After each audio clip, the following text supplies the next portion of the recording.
Hello everyone, welcome to my our channel experience with math. কেমন আছো সকলে? আশা করছি সকলে খুব ভালো আছে। তো চলো আজকের ক্লাস শুরু করা যাক। তো ফ্রেন্ড, আজকে আমরা ক্লাস 8-এর কোয়েশ্চেন ব্যাংক নিয়ে আলোচনা করব। তো সেকেন্ড সাবমিটিভ পরীক্ষা যেটা হবে, মানে দ্বিতীয় পর্যায়ক্রমিক মূল্যায়নের প্রথম যে স্কুল হচ্ছে তোমাদের হচ্ছে কি Alipurduar new town girls school. তো এই স্কুলটার যে অঙ্কগুলো আছে আমরা আজকে যতগুলো হয় আজকের ভিডিওতে আমরা সলভ করব। মানে দুটো ভিডিওর মধ্যে পুরো পেজ কমপ্লিট করে দেওয়া হবে। আর তোমরা যদি বলো যে কন্টিনিউ করতে, মানে এটাকে মানে কোয়েশ্চেন ব্যাংকে যদি কন্টিনিউ করতে হয় তাহলে কিন্তু তোমরা কমেন্ট সেকশনে জানাতে পারো। তাহলে কিন্তু আমরা রেগুলারলি কিন্তু কোয়েশ্চেন ব্যাংক প্র্যাকটিস করবো, কারণ সামনে আমাদের পরীক্ষা। ঠিক আছে? তো চলো, তোমাদের ফার্স্ট যে স্কুলটা Alipurduar new town girls school, ওই স্কুলের প্রথমের যে অঙ্ক এক দাগের শর্ট কোয়েশ্চেন আছে কিছু, সেই শর্ট কোয়েশ্চেনগুলোকে সলভ করা যাক। প্রথম আছে কি বলছে দেখো, 160 টাকার 35% কত? অঙ্কটা দেখতে পেয়েছো? 160 টাকার 35% কত? তো 160 ইন্টু 35%, 160-এর 35% আমাকে বার করতে বলেছে। তাহলে 160 গুণ 35, পার্সেন্টেজের জন্য 100 আসবে একটা, তাই তো? তাহলে 0 0 কাটলাম, 5 2 10, 5 7 35, 2 8 16, তাই তো? তাহলে 27 56, ঠিক আছে? তাহলে এত টাকা হয়ে গেল, 56 টাকা। বোঝা যাচ্ছে নিশ্চয়ই? এই হচ্ছে একের অঙ্ক। একের অঙ্কটা এইভাবে তোমরা সলভ করবে। এর পরবর্তী যে অঙ্কটা আছে, দুইয়ের অঙ্কটা বলছে লঘিষ্ঠ আকারে প্রকাশ করতে বলেছে। দেখতে পাচ্ছ অঙ্কটা নিশ্চয়ই, স্ক্রিনে দিচ্ছি। তো এই অঙ্কটা কিভাবে করবে দেখো, আমার দেয়া আছে 18a⁴ b⁵ c² by 21 a⁴b², তাই তো? এই হচ্ছে অঙ্ক। তো এটাকে সলভ করবো কিভাবে? লঘিষ্ঠ আকারে প্রকাশ করা মানে কি? লঘিষ্ঠ আকারে প্রকাশ করা মানে হচ্ছে কি ছোট করা, তাই তো? ছোট করে লেখা। তো ছোট করে কি করে ছোট করবো? এটাকে কাটাকুটি করে দেবো তার জন্য ছোট করতে গেলে।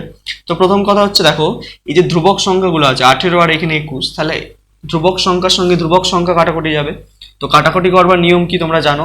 মানে যে সংখ্যা দিয়ে উপরেরটাকে কাটবে সেই সংখ্যাটাকে দিয়ে নিচেরটাকে, মানে ভাগ করা। কাটা মানে কি? ভাগ করো। তো তাহলে দেখো দুজন কি 3 দিয়ে কাটা যাবে। 3 দিয়ে যদি কাটি, 3 7 21 হচ্ছে, 3 6 18 হচ্ছে। আর যাচ্ছে না। 6 বা 7কে এমন কোনো সংখ্যা নেই যে দুজনকে ভাগ করা যাবে এক ছাড়া। অর্থাৎ তাহলে 6/7 যেমন আছে রয়ে গেল। এবার দেখো এখানে হচ্ছে 7টা এ আছে, এখানে 4টে এ আছে। তাহলে 7টা এর সঙ্গে 4টে এ কেটে দিচ্ছে, এখানে 4টে, এখানে 4টে এ কেটে যাচ্ছে। তাহলে পড়ে থাকছে কি a⁴, মানে a³ পড়ে থাকছে। আচ্ছা, এখানে দেখো b² আছে, আর এখানে হচ্ছে 5টা b আছে, তাই তো? তাহলে এখানে হচ্ছে দুটোর সঙ্গে এখানে দুটো b কেটে যাচ্ছে, তাহলে পড়ে থাকছে কটা? 3টে b। হলো? তাহলে সি তো উপরে শুধু আছে, নিচে সি নেই। অর্থাৎ তাহলে উপরটা কি হয়ে গেল? 6b³ c² by 7a³। ঠিক আছে? এটাই আনসার। লঘিষ্ঠ আকারে কিন্তু আমাদেরকে এইভাবেই প্রকাশ করতে হবে। বোঝা যাচ্ছে নিশ্চয়ই? ক্লিয়ার? যদি বোঝা না যায় অবশ্যই কমেন্ট সেকশনে জানাতে পারো, দেখে নাও। তাহলে এই গেল আমাদের 2-এর দাগের অঙ্ক। একের দাগের একেরটা এবং 2-এরটা হয়ে গেল। এরপরে দেখো একটা অঙ্ক দিয়েছে, এটা ত্রিভুজ দিয়েছে, দেখতে পাচ্ছ একটা ত্রিভুজ আছে এরকম ধরনের। ত্রিভুজটা ভালো করে বুঝবে। এরকম একটা ত্রিভুজ আছে, তাই তো? এ বি সি, তাই তো? এরকম ত্রিভুজ। এই কোণটার মান বলে দিয়েছে যত সম্ভব 30 ডিগ্রি, তাই তো? আর তোমাকে এই কোণটার মান হচ্ছে কত? x degree. এটা বার করতে হবে, তাই তো? এটা জিজ্ঞেস করছে যে প্রদত্ত চিত্রে x ডিগ্রিটা কত, মানে x এর মান কত হবে বার করতে হবে। ঠিক আছে? তাহলে এটাই বার করতে দিয়েছে, করা যাক। তো দেখো ভালো করে দাও, আমরা জানি কি যে ত্রিভুজের 3টি কোণের সমষ্টি কত ডিগ্রি হয়? 180 ডিগ্রি হয়। ব্যাস, মিটে গেল ঝামেলা। এইটা দেখো, এটা একটি সমকোণী ত্রিভুজ। তো তাহলে সমকোণ যদি হয়, এটা দেখি বোঝা যাচ্ছে। তাহলে এই কোণটা কত ডিগ্রি হবে? কোণ বি 90 ডিগ্রি। আর কোণ সি তো আমি জেনে দিয়ে বলে দেওয়া আছে কি 30 ডিগ্রি দেওয়া আছে এটা। তাহলে কোণ এ বার করা খুব সোজা। কোণে কি করে বার করব?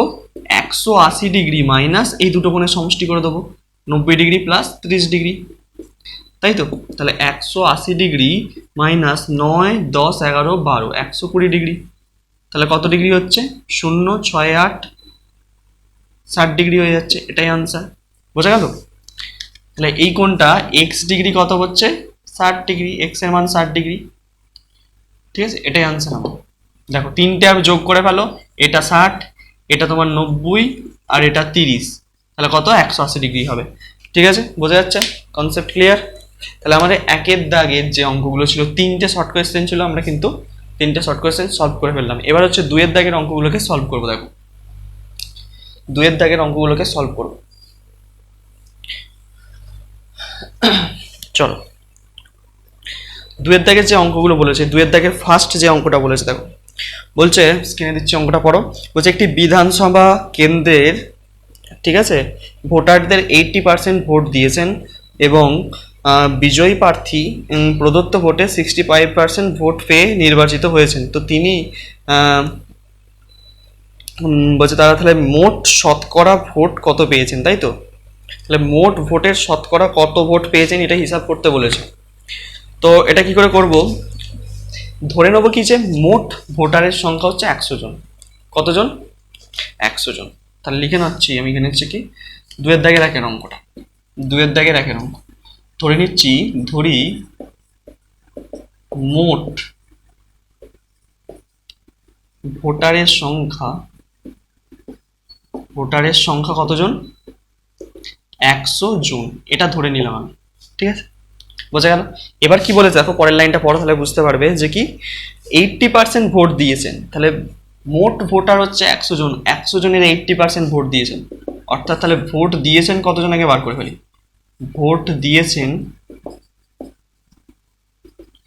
100 জন মোট, তার 80% ভোট দিয়েছেন।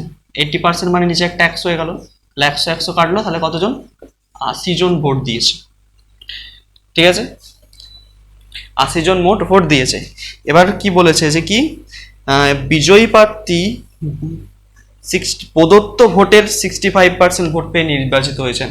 তাহলে মোট কত ভোট পেয়েছেন, তাহলে ভালো করে বুঝো। তাহলে বিজয়ী প্রার্থী ভোট পেয়েছেন প্রদত্ত ভোটের 60%, মানে ভোট কতজন দিয়েছে? 80 জন। তাহলে এর 65%, মানে যতজন ভোট দিয়েছেন তার 65% ভোট পেয়ে নির্বাচিত হয়েছে। তাহলে এইভাবে আমরা লিখতে পারি যে ভোট পেয়েছেন সমান ভোট পেয়েছেন, বিজয়ী প্রার্থী ভোট পেয়েছেন, লিখছি বিজয়ী, বিজয়ী প্রার্থী, প্রার্থী ভোট পেয়েছেন কত?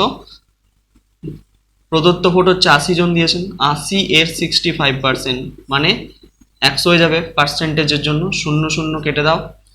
তাহলে আর কত দিয়ে কাটবে? 2 দিয়ে 5 দিয়ে কাটছি, 5 2 10, 5 13 65, হলো 2 4 8, 4 13 52, 52টি, এটা অ্যান্সার।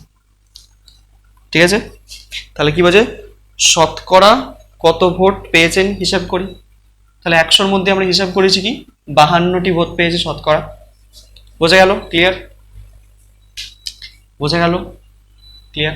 শতকরা ভোট তাহলে 52টি ভোট পেয়েছে। তো এই গেল আমাদের একের দাগের অঙ্কটা। একের দাগের অঙ্কটা এইভাবে করতে হবে। 2-এর দাগের যে অঙ্কটা, একের দাগের অঙ্কটা তোমাদের কিন্তু বইয়ের অঙ্ক, ঠিক আছে। 2-এর দাগের অঙ্কটাও দেখো তোমাদের বইয়েরই অঙ্ক। 2-এর দাগের অঙ্কটা করবে এবার, মানে 2-এর দাগের 2-এর অঙ্কটা, 2-এর দাগের 2-এর অঙ্কটা বইয়েরই অঙ্ক। কি বলছে প্রথমে পড়ে দেখি। বলছে 2 প্রকার স্টেনলেস স্টিলে ক্রোমিয়াম ও স্টিল এর পরিমাণের অনুপাত দেওয়া আছে 2:11 এবং 5:21। তো এই 2 প্রকার স্টেনলেস স্টিলে কি অনুপাত মেশালে নতুন স্টিলে ক্রোমিয়াম এবং স্টিলের অনুপাত 7:32 হবে, এটা বলেছে আমাকে অঙ্কে।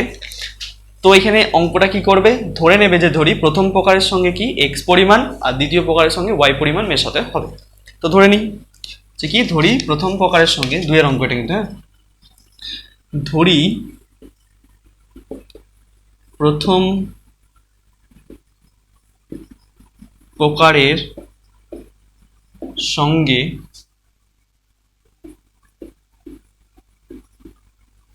এক্স পরিমাণ,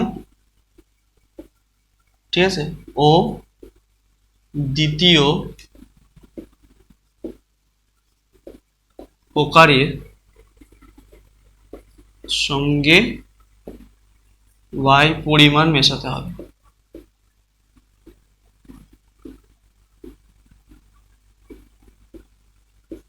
ঠিক আছে, এটা প্রথমে ধরে নিলাম। এবার আমরা একটা ছক করবো একটা, দেখো একদিকে প্রথম প্রকার লিখবে একদিকে দ্বিতীয় প্রকার লিখবো। এদিকে হচ্ছে আমি প্রথম প্রকার লিখছি, প্রথম প্রকার, ঠিক আছে। এদিকে হচ্ছে দ্বিতীয় প্রকার লিখছি, দ্বিতীয় প্রকার। আচ্ছা, এদিকে দ্বিতীয় প্রকার লিখলাম, এদিকে প্রথম প্রকার। তো প্রথম প্রকার ক্রোমিয়াম এবং স্টিলের অনুপাত কত আছে? ক্রোমিয়াম ইজ টু স্টিল, ঠিক আছে। কত আছে বলে দিয়েছে, ক্রোমিয়াম আর স্টিলের অনুপাত দেওয়া আছে। প্রথমেরটা দেখো,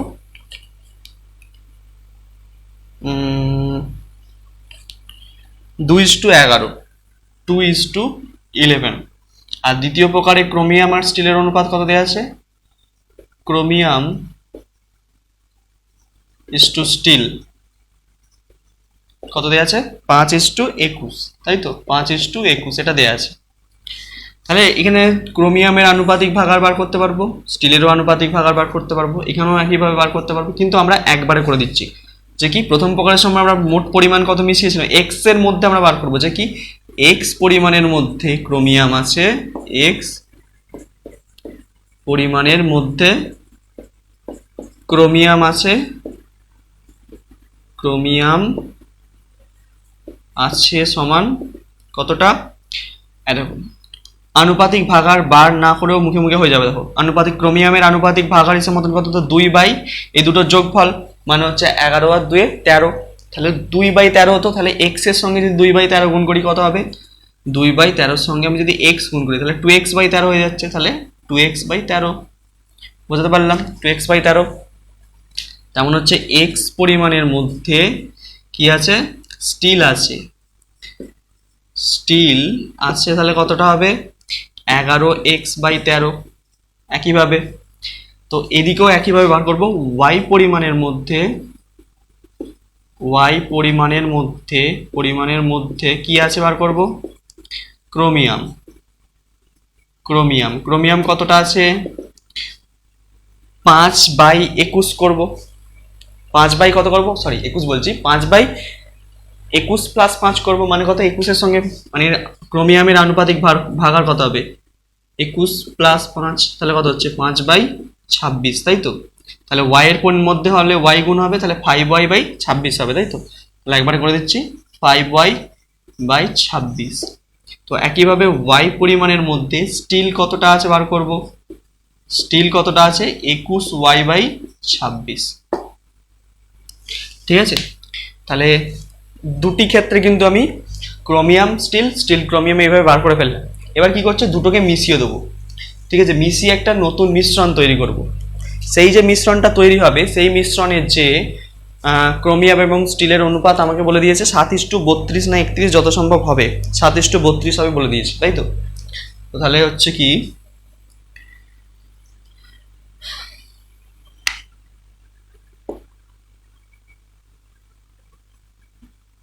বলছে কি দুই প্রকার, তাহলে মেশানোর ফলে দুই প্রকার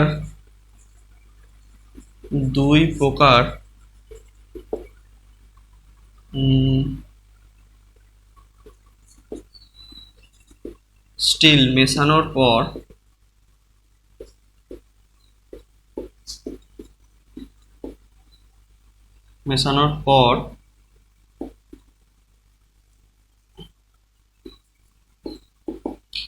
প্রথমে হচ্ছে ক্রোমিয়ামের পরিমাণ হবে কত? তাহলে ক্রোমিয়াম এর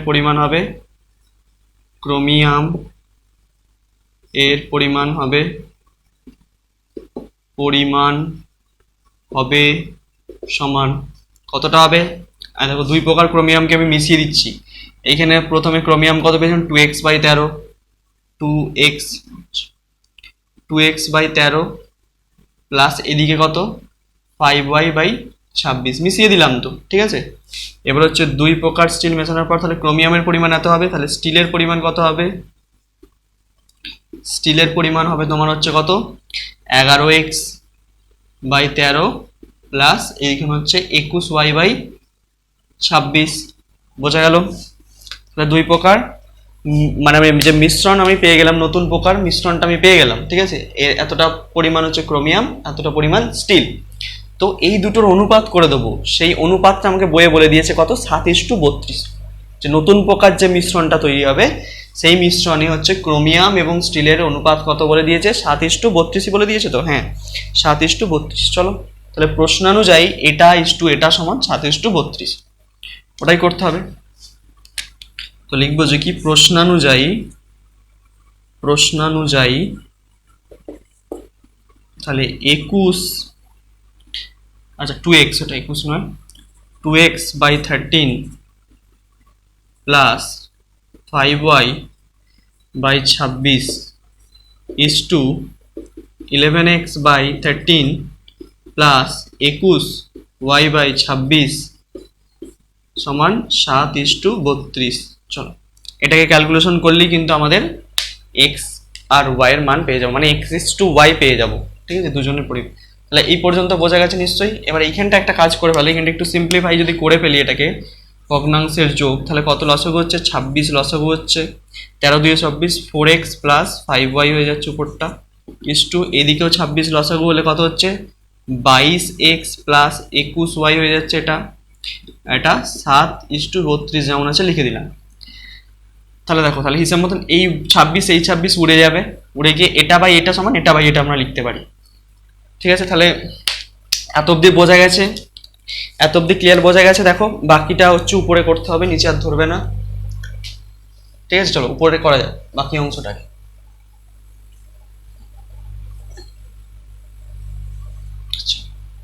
এবার দেখো, তাহলে হচ্ছে আমি 26 একবারে উড়িয়ে দিচ্ছি, ঠিক আছে, মানে কেটে দিচ্ছি। তাহলে আমরা লিখতে পারি কি 4x প্লাস 5y বাই এটা 22x প্লাস 21y সমান হচ্ছে 7/32 হলো। দিয়ে কোনাকুনি এবার গুণ করে দাও, তাহলেই হয়ে যাবে।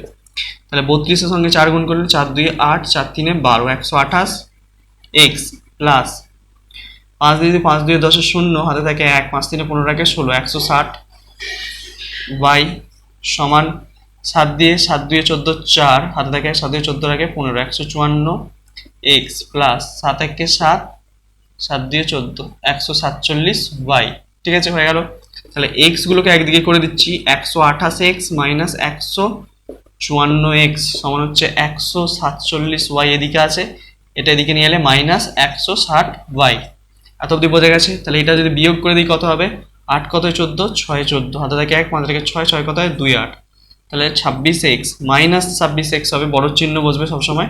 এদিকেরটা কত হবে, তাহলে 7 কত 10, 3 10 হাতে থেকে 1, 4 5 কত 13, মাইনাস 13y। এত অবধি বোঝা গেল, ক্লিয়ার, ঠিক আছে। এখানটা মুছছে একটু। এবার দেখ, আর এদিকের মাইনাস কেটে দিলাম, তাহলে x/y যদি করি, নাহলে একটা কাজ করো, হ্যাঁ x/y করো, x/y যদি করি তাহলে উপরে কত হবে, কোনাকুনি y এর সঙ্গে 13 যাবে, তাহলে 13/26, 13×1 = 13, 13×2 = 26, তাহলে x/y সমান কি 1:2, এটাই অ্যান্সার, ঠিক আছে। এই অনুপাতে আমাকে মেশাতে হবে, 1:2 অনুপাতে কি ক্রোমিয়াম এবং স্টিলকে মেশাতে হবে, এটাই তোমাদের আনসার। দেখে নাও একবার,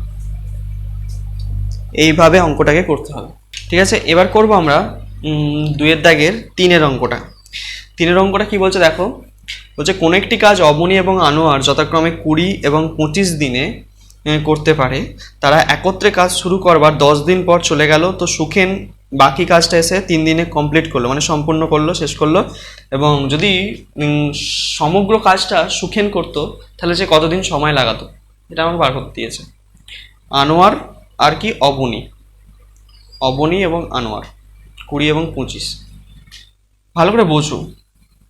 একটা কাজটা কতটা পরিমাণ আমরা জানি না, কতটা পরিমাণ কাজ জানি না, সেই কাজটা যেহেতু জানি না, এখানে কি করবো আমরা, ধরে নেবো যে সমগ্র কাজটা হচ্ছে এক অংশ, সেই এক অংশ কাজ যদি অবনী করে, এখানে বলে দিয়েছে তোমাদেরকে কি সম্পূর্ণ কাজটা যদি অবনী একা করে তাহলে তার সময় লাগে 20 দিন, আর যদি ওই এক অংশ কাজই আনোয়ার করে তাহলে তার সময় লাগে হচ্ছে 25 দিন, ঠিক আছে।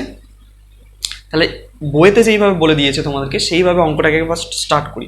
তো আমরা কি লিখবো, যে সমগ্র কাজ সমান ধরি এক অংশ, 3-এর অঙ্ক, হ্যাঁ, ধরি সমগ্র কাজ সমগ্র কাজ সমান হচ্ছে 1 অংশ, ঠিক আছে। তো এই সমগ্র কাজ একা অবনী কতদিনে করছে? অবনী কতদিনে করছে? অবনী করছে তোমার 20 দিনে। তাহলে 20 দিনে, অবনী 20 দিনে করে 1 অংশ, তাহলে আমরা লিখতে পারি যে অবনী 20 দিনে করে কতটা কাজ? 1 অংশ কাজ, ঠিক আছে। তাহলে অবনী একদিনে কতটা কাজ করতে পারে? একদিনে সে কম পারবে, তার মানে 1-এর 20 অংশ, ঠিক আছে। তো একইভাবে লিখবো যে কি আনোয়ার আনোয়ার আনোয়ার 25 দিনে করে 1 অংশ কাজ। 25 দিনে করে কতটা কাজ? 1 অংশ কাজ করে, এটা বলে দিয়েছে যে সমগ্র কাজটা করতে পারে। তাহলে আনোয়ার একদিনে কতটা কাজ করতে পারবে? কম কাজ করতে পারবে, মানে 1-এর 25 অংশ কাজ করতে পারবে, ঠিক আছে। তাহলে দুজনে মোট একদিনে কতটা কাজ করতে পারে, তার জন্য কি করতে হবে? অবনী একদিনে করতে পারে 1-এর 20 অংশ, আর আনোয়ার একদিনে করতে পারে 1-এর 25 অংশ। এই দুটো কাজের পরিমাণকে যোগ করে দিলেই তাহলে পেয়ে যাবো যে দুজনে মোট একদিনে কতটা কাজ করতে পারে। তাহলে লিখবো যে কি দুজনে দুজনে দুজনে একদিনে মোট কাজ করে কতটা? মোট কাজ করে সমান 1-এর 20 প্লাস 1-এর 25 এত অংশ। তাহলে কত হচ্ছে? 20 আর 25-এর লসাগু কত হবে? 20 আর 25-এর লসাগু হবে 100। তাহলে 5 5 20 100, 5 প্লাস 4 25 100, 5 আর 4 9/100 এত অংশ। তাহলে দুজনে এত অংশ কাজ একদিনে করতে পারে। ক্লিয়ার? বোঝা গেল? এবার দেখো তারা মোট কি বলছে, প্রশ্নতে বলে দিয়েছে দেখো যে 10 দিন পর তারা কি করেছে, 10 দিন পর তারা কাজটি ছেড়ে চলে যায়, 10 দিন পর চলে গেল। শুরু করার 10 দিন পর তারা কাজটা করার পর চলে গেল। তাহলে 10 দিনে তারা কতটা কাজ করবে? তাহলে আমাকে বার করে ফেলি আগে। 10 দিনে কতটা কাজ করতে পারবে? তাহলে তার মানে 10 দিন পর গেছে, 10 দিন কাজ করেছে, 10 দিন কাজ করার পর তারপর পালিয়ে গেছে। তাহলে 10 দিনে তারা দুজনে কতটা কাজ করেছে? দুজনেই একত্রে কাজ একসঙ্গে শুরু করেছিল, দুজনেই কি করেছে? 10 দিন পর পালিয়ে গেছে। তাহলে লিখবো যে কি দুজনে 10 দিনে মোট কতটা কাজ করে বার করে নেবো। 10 দিনে মোট কাজ করে, একদিনে করেছিল 9/100 অংশ, তাহলে 10 গুণ করে দিই, তাহলে 10 দিনে পেয়ে যাবো। তাহলে 0 0 কাটলো, তাহলে 9/10 অংশ। তাহলে 9/10 অংশ কাজ করার পর তারা কিন্তু গেছে, তাহলে সম্পূর্ণ অংশ শেষ করেনি, করেছে কতটা? 9/10 অংশ করার পর তারা পালিয়েছে। তাহলে এখনো বাকি কাজ কতটা পড়ে আছে আগে বার করি। সেই বাকি কাজটা কি করবে? সুখেন করবে। সে কত দিনে করবে? 3 দিনে করবে। দেখো ভালো করে বুঝবে এটা। তাহলে মোট কাজ তো আমরা জানি কি 1 অংশ, তাহলে বাকি কাজ কি করে বার করব? বাকি কাজ সমান তাহলে কত? মোট কাজ 1 অংশ, তার মধ্যে 10 দিনে কতটা করেছে দুজনে? 9/10 অংশ। তাহলে যেটা পড়ে থাকবে সেটাই বাকি কাজ। তাহলে কতটা হচ্ছে বাকি কাজ? এখানটা বিয়োগ করে দিচ্ছি, 10 লসাগু হবে 10 - 9 মানে 1-এর 10 অংশ। ক্লিয়ার? এই 1-এর 10 অংশ কাজ কে করলো? সুখেন করলো। কে করলো? সুখেন করলো। তাহলে 1-এর 10 অংশ কাজ সেই সুখেন কত দিনে করলো বলে দিয়েছে বইয়ে, বাকি কাজটা 3 দিনে করেছে, ঠিক আছে। তাহলে 3 দিনে সুখেন কাজ করতে পারে কত অংশ? 1-এর 10 অংশ। বা আমাকে বার করতে দিয়েছে যে সমগ্র অংশ, মানে 1 অংশ কাজ করতে সুখেনের কত সময় লাগবে। তো সেটাকে বার করতে গেলে আমি কি করব? এই কথাটা ঘুরিয়ে এইভাবে লিখবো যে কি 1-এর 10 অংশ কাজ করতে সুখেনের সময় লাগে 3 দিন। তাহলে দেখো যে 1-এর 10 অংশ 1/10 অংশ কাজ করতে সুখেনের সময় লাগে, সুখেনের সময় লাগে কতটা? 3 দিন। তাহলে 1 অংশ কাজ করতে সুখেনের সময় কত লাগবে? বেশি লাগবে না কম লাগবে? এইখানটা একটা ভেবে দেখো ভালো করে। 1-এর 10 অংশ কাজ করতে সুখেনের সময় লাগছে 3 দিন। তাহলে 1 অংশ 1-এর 10-এর থেকে 1 তো বড়, তাহলে বেশি পরিমাণ কাজ, তাহলে বেশি পরিমাণ কাজ করতে বেশি দিন সময় লাগলে, তাহলে বেশি দিন সময় লাগলে আমরা নর্মালি কি জানি যে কি গুণ হয়, উইকিং নিয়ম এটাই যে বেশি হলে গুণ কম হলে ভাগ। কিন্তু এখানে ভালো করে দেখো এই যেটা লিখছি 1/10 এটা তো একটা কি এই প্রকৃত ভগ্নাংশ, প্রকৃত নয় প্রকৃত ভগ্নাংশ এটা, কারণ উপরে ছোট আছে নিচে বড় আছে। যখন এরকম প্রকৃত ভগ্নাংশ হয় তখন কিন্তু নিয়মটা উল্টো হয়, এটা আমরা জানি। কিন্তু তাহলে উল্টো নিয়ম মানে কি, যেখানে বাড়ছে সেখানে কি করব আমরা ভাগ করে দেবো। তাহলে এখানে কি হবে 3/1/10, তাহলে এটা করলে কি হবে 3 গুণ 10/1, মানে 3 10 30 দিন। ক্লিয়ার, বোঝা গেল কেন এখানে ভাগ হলো গুণ হলো না, কারণ এটা প্রকৃত ভগ্নাংশ বলে। প্রকৃত ভগ্নাংশের সময় নিয়মটা উল্টো হয়, ঠিক আছে, বাড়লে ভাগ কমলে গুণ। এইভাবে কিন্তু অঙ্কটাকে সলভ করতে হবে তোমাদের, বোঝা গেছে নাকি দেখে নাও নিশ্চয়ই। তাহলে এই গেল 2 দাগের আমাদের 3 অঙ্কটা। এর পরবর্তী যে অঙ্কটা আছে সেটা হচ্ছে কি আরেকটা অঙ্ক আছে, এটাও তোমাদের বইয়েরই অঙ্ক, ত্রৈরাশিকের অঙ্ক। 30 জন লোক 15 দিনের গ্রামের একটি রাস্তা, ঠিক আছে, এটা বোঝা গেছে। চলো বুঝলাম।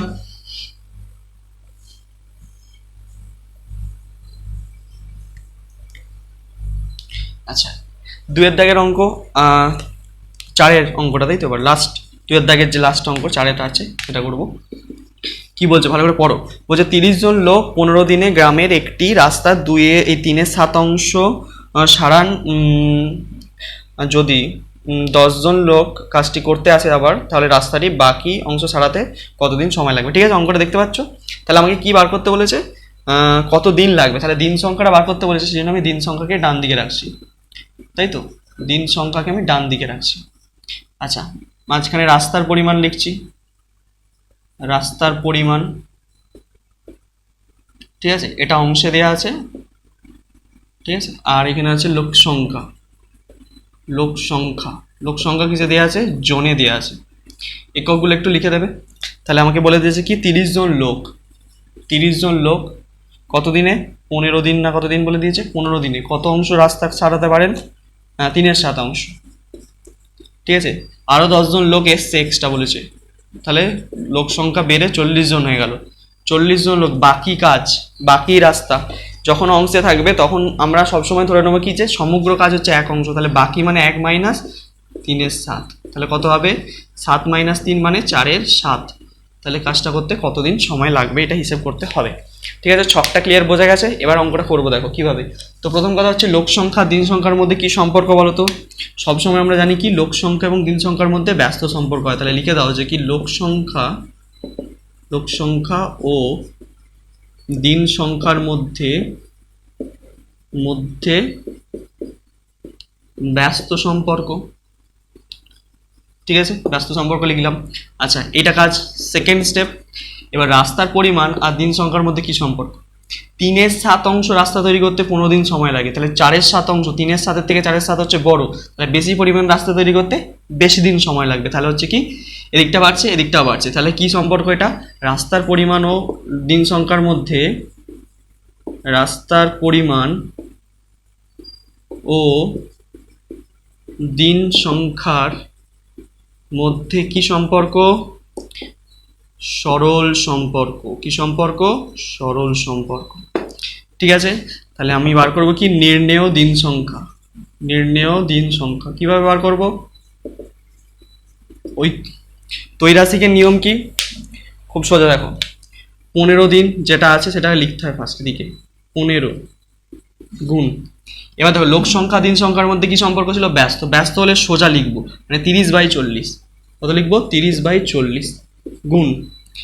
আর সরল সম্পর্ক হলে উল্টো লিখবো, আগে একে লিখবো তারপর লিখে দেবো। যদি ব্যস্ত তো একে বাই একে, আর যদি সরল হয় এটাকে লিখবো আগে তারপর এটাকে লিখবো। তাহলে কত 4/7/3/7, ঠিক আছে। চলো একটু সিম্পল করে দেওয়া যাক এইখানটাকে, 15 গুণ 30/40 গুণ 4/7 গুণ 7/3, বোঝা গেল। আগের সময় উল্টে যায়, উল্টে দিলাম আমি। এবার 0 0 কেটে দিলাম, এই 4 এই 4 এই 3 এই 3 এই 7 এই 7, অর্থাৎ 15 দিন, এটাই আনসার।